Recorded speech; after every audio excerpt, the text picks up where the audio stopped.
how you came to conceptualize it and write it, and a brief summary of what it's about.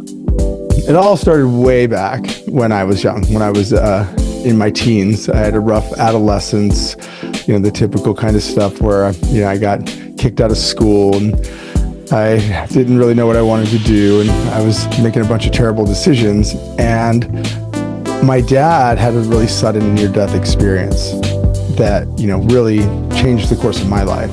What we thought was a heart attack turned out to be he actually had heart failure, wound up on the heart transplant list very suddenly at 48 years old, and he was otherwise seemingly healthy. And for a couple months he was waiting for this heart transplant, and we literally were preparing ourselves for the worst and thinking that this was just going to be this sudden end. And while that was all going on, all I could think about was all the things my dad had still wanted to do but hadn't. And it was just this really powerful moment because it made me realize at this young age that there's no guarantee on how much time we all have to identify and take action on our most important dreams and goals. There's no guarantee that we're going to have that time. And that whole moment in time was really terrifying, but that terrifying moment gave me this great gift of urgency. It taught me that I need to basically start doing things and doing things now. So I started to turn my life around. I changed everything in my life. I moved away from everyone I grew up with and started really, tackling things that I thought would be meaningful in my life. And again, these things weren't like, I didn't have big ambitions at the time. Again, I barely graduated high school. I did manage to, by the way, get back into school and graduate. But they were things that meant something to me. And as I started to do those things like I moved to the beach and I got a credit card and bought a bunch of t-shirts and started a graphic t-shirt company. And, I did a bunch of random stuff that sounded really cool to an 18-year-old kid. And those things had a lot of value because even though they didn't all work out, they taught me that I could identify the things that mattered to me and take action on them. And even if they didn't work out, they had value in some way. That's the story. It's amazing. It's great. It's a great story and great job summarizing it, which is, I'm sure there's so much more to every phase of that journey. When you say we, who are you referring to? Yes. So when I left the logistics warehousing business, I started doing charity with a few other companies that you probably remember from our summit days. So I started working with different folks, and I was helping build some schools and helping work with cancer research and doing some stuff like that. And a woman named Bridget Hilton, who was in the music industry, heard about that, and she reached out to me because she's the one who first showed me the video of the girl hearing for the first time. And her name's Bridget Hilton. We met up, we actually sat at a sushi place for lunch. She showed me the video. I was like, this is amazing. She said, yeah, I have this idea we could sell headphones and speakers. And I was like, oh my God, I love this. We high-fived.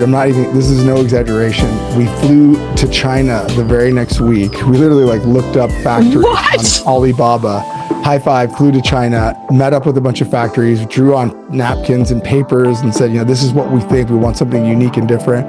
And we got samples made, and we built a website, and we went to Michael's craft store and got packaging made, and we launched the brand. And it was really, really crazy because it got, we hoped that we could literally make enough to give one person hearing, and we wound up over the course of the next few years, partnering with Delta and Google and Spotify and all these huge brands that wanted to become part of this movement of trying to create change in the world.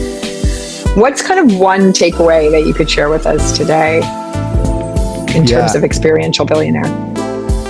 Sure. I mean, I think that, the money thing is really interesting because I think a lot of people think that we're talking about money versus experiences, and it isn't that. There's having more money obviously makes things a lot easier for most folks. I would gladly take more at most times in my life, but having friends with yachts and mansions isn't a bad thing. But the thing is, money by itself, making money especially, isn't a meaning. That doesn't have any meaning. So it's what you do with that, or what you're doing to make money. Those are the things that really matter, because your time is your most valuable resource.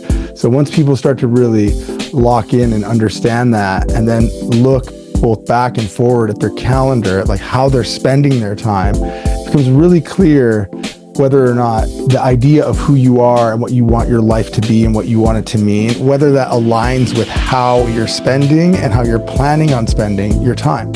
So I think that one of the biggest tips I can offer anyone is, first thing is, and actually the second thing, the first thing is identifying the things that matter to you. The second thing is, look at your calendar. Are you working towards those goals now? And it's funny because people put those things off because they think that it's selfish to go after their personal goals and dreams.